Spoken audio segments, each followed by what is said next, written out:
در روح و جان من میمانی ای وطن، در روح و جان من میمانی ای وطن، توی تو هستی حرم.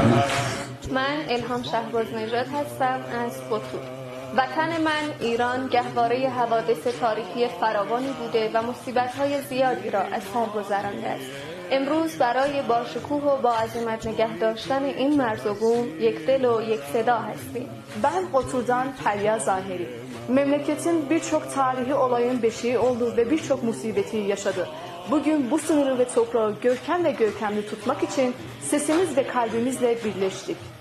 My homeland has been the cradle of many historical events and has gone through many tragedies.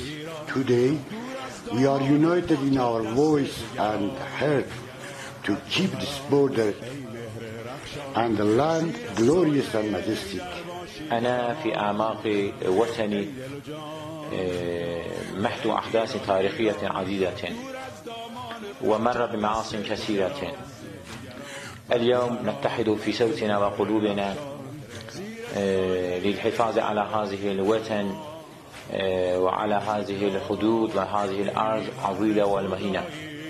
Mənim vətənim qədimdən bir beşik çimindi, çoxlu tarixi ittifaqlar və çoxlu müsibətlərin başdan keçirir.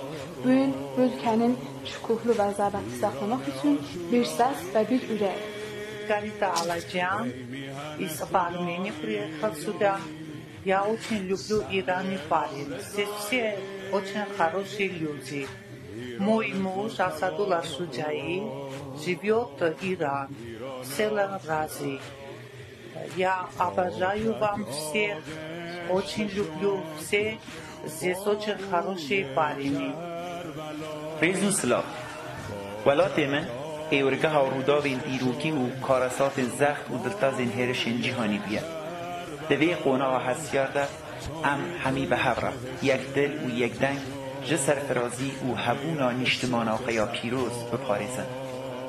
Իմ երկիրը բազմաթիվ ողբերգություն և դաժան օրեր է ապրել են, բայց այսօր փառահեղ և ողաշատ ապրում ենք իրար հետ մեր ցանկության մեջ.